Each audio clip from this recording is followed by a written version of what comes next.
Yeah. So who came up with, or, let's go back a little bit, how you two decided to team up together. You guys are two powerhouses. It could have been easily for you guys just to been like, no, I'm going to do my thing. You're going to do your thing. We kind of compete against each other, instead of being like, hold on, let's actually like create something bigger than us outside of just San Diego, Riverside County.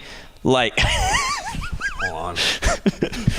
Do you want to describe what's happening right now, Dave? Please do. Like, now Please the cameras are rolling. Yeah, the camera's on. Kyle, you're closer to Dan than me. We just met 10 minutes ago, so I don't want to, bust his balls too hard. So why don't you explain what's going on here? What's happening with the pants over here, Dan? Can you explain yourself, Dan? These are standing pants. These are stage pants only. Dan is at a level where when he stands on stage and speaks, he needs more than just shoes now. He has pants, and he wore his stage pants today. Yep. He didn't know we were doing a podcast sitting on the couch today. He just thought he was going to do another presentation. Is it impossible to cross your legs? I'm having trouble, it's like, just, all right. Dan Beer. Dan Beer. This guy, man, if this guy can sell that many houses, I hope everyone realizes anyone can sell that many houses. Exactly. So what was it like? One person came to the other person? Was it kind of something you guys been talking about over the years and finally it just like clicked? Like, kind of what was it that kind of pushed you guys to the point of actually making the jump? Well, it was interesting, I guess. If you're looking for the backstory on how it all came together. Yeah. So Kyle and I would get together twice a year or so, maybe. Sometimes not. But we liked each other, we respected each other, but it was kind of just a good acquaintance, kind of friendly, respectful relationship type thing.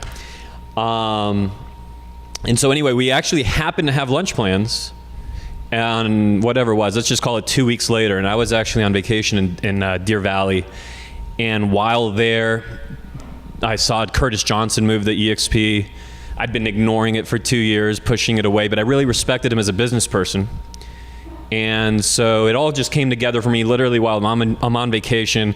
I have that moment where it just clicked. I realized, oh my gosh, I'm going to grow my business through this vehicle. My core business, the sales business, which by the way at the time was doing 200 something deals that last year did 725 homes.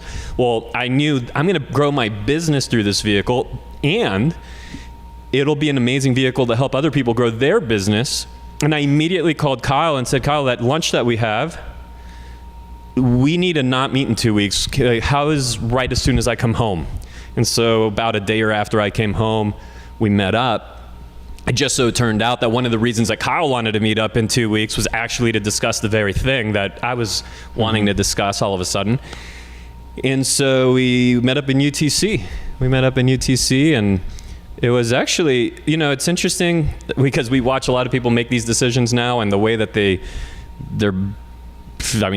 you'd think that they were deciding if they were going to just have a much more important decision than this one, right? I mean, their heads turn into knots, and it is crazy how many options people come up in their crazy brain. They labor over it in so many ways. And our meeting was realistically as long as it took them to bring the ribs out that we ordered, and that was about it. So if you guys weren't close friends, what was it for you to call Kyle? Because you obviously know other producers in this industry, and vice versa. Why was it Dan that you thought of to have this meeting with?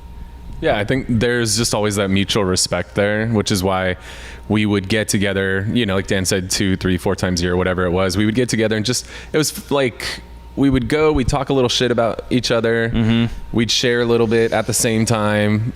Not sharing like secrets, but we'd share. It was like a friendly relationship, but we would talk shit about numbers too, because we're super competitive. We still are. I know. If anyone saw before the podcast, it's so funny. Me sitting here, it's like, well, how much you doing? I'm doing, I have 220 a sale and pending. And then Dan's like, oh, you can't count pending. Like you can't. So it even happens right now, just so everyone knows. He's not joking about that. Yeah. So I mean, there's just always been that respect there. And so I was at a point where I was exploring it a lot. I watched I think I was on a vacation too. I was in Hawaii, and I probably watched 20 videos, because I don't read. Like a lot of people, and they'd only read books. I don't read. I just listen to podcasts, watch YouTube videos, whatever. And so I was there. He was in where were you? In Utah. So we sit down for this lunch, and I just wanted to like explore it with him. Don't worry, Yeah. you guys are both good. This is how we do it. Yeah. No, you're on camera. What's your name? We need to get you to sign a form. Just so, Adrian, get her to sign a waiver. Thank you. Appreciate it. Turbo Queen right there.